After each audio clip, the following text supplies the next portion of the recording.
Assalamualaikum warahmatullahi wabarakatuh. Selamat pagi, selamat siang, selamat sore untuk kita semua. Bagaimana kabarnya? Hari ini kita lanjutkan pembahasan tentang soal-soal kita persiapan Olimpiade Sains Nasional mata pelajaran IPA di tahun 2026. Nah, sebelum kita lanjutkan videonya, jangan lupa like, komen, dan subscribe video Pak Dedi ya. Dan jangan lupa share ke teman-teman kalian untuk persiapan soal-soal dan menambah pembendaharaan soal kita. Oke, kita lanjutkan soal-soal kita di slide berikutnya.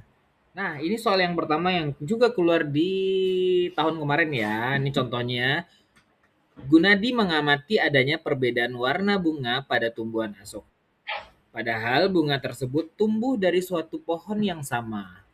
Hal yang dilakukan Gunadi tersebut merupakan bagian dari proses A. Pengumpulan data, B. Penyusunan hipotesis, C. Observasi permasalahan, D. Pengambilan kesimpulan. Nah, Pak Dedi kasih waktu kalian berpikir 5 detik ya. Atau kalian boleh pause dulu videonya mencari referensi, nanti setelah ini akan kita lakukan pembahasan. Pak Dedi hitung sampai 5 ya. 1, 2, 3, 4, 5. Nah, berikut ini adalah pembahasan. Nah, jawabannya adalah observasi permasalahannya. Oke, gimana dengan jawaban kalian? Apakah juga benar? Nah, berikut ini adalah penjelasannya. Jadi, Gunadi sedang mengamati adanya perbedaan warna bunga pada satu pohon yang sama. Ya, kegiatan mengamati suatu kejadian atau fenomena ini termasuk tahap awal dalam metode ilmiah, yaitu observasi permasalahan. Jadi di tahapan-tahapan ini ada beberapa tahapan lain selain dari tahapan permasalahan, observasi permasalahan, yaitu ada pengumpulan data, lalu ada dari pengumpulan data ini maksudnya adalah setelah adanya masalah baru kita mencari informasi.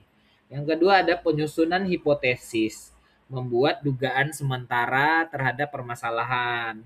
Lalu pengambilan kesimpulan. Ini adalah tahap akhir setelah penelitian. Jadi kegiatan Gunadi masih pada tahap mengamati masalah. Jadi atau disebut juga dengan observasi permasalahan. Jadi seperti itu ya, bisa dipahami ya. Kita masuk ke soal yang kedua. Nah, penelitian tim ilmuwan tentang mikroorganisme di ekosistem laut dalam sebuah tim ilmuwan sedang menyelidiki bagaimana perubahan iklim mempengaruhi distribusi mikroorganisme di ekosistem laut dalam. Mereka berusaha bagaimana kenaikan suhu laut berdampak pada komposisi komunitas mikroba yang hidup di berbagai kedalaman.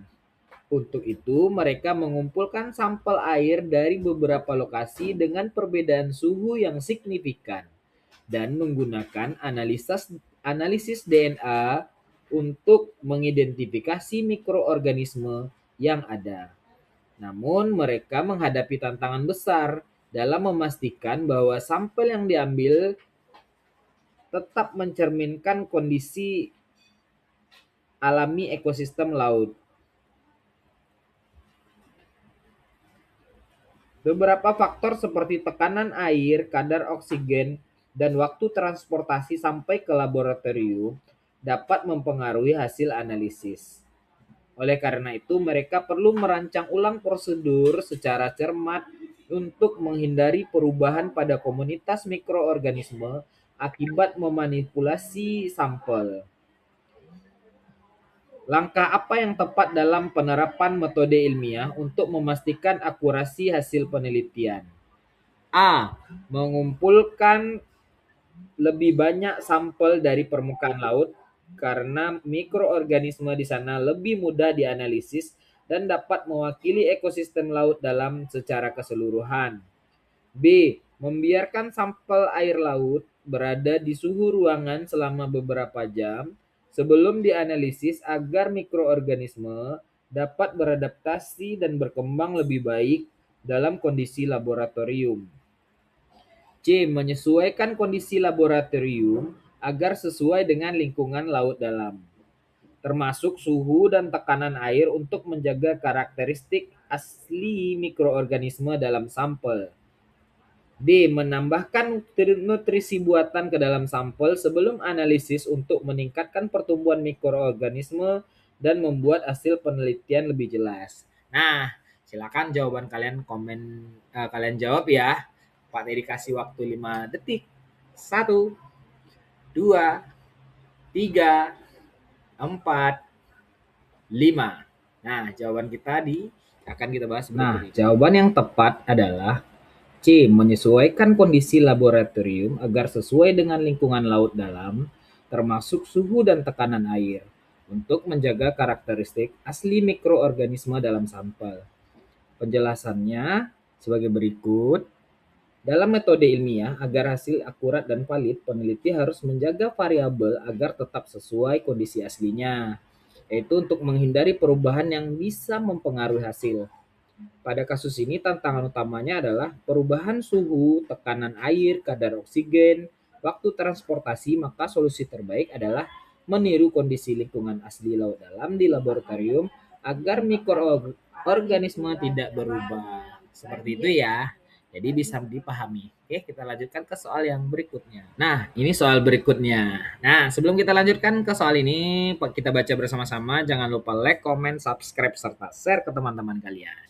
Kalian boleh stop videonya untuk menjawab ya. Nah, perhatikan gambar berikut. Hewan ya, kalian perhatikan gambarnya, mungkin bisa dijelas ya.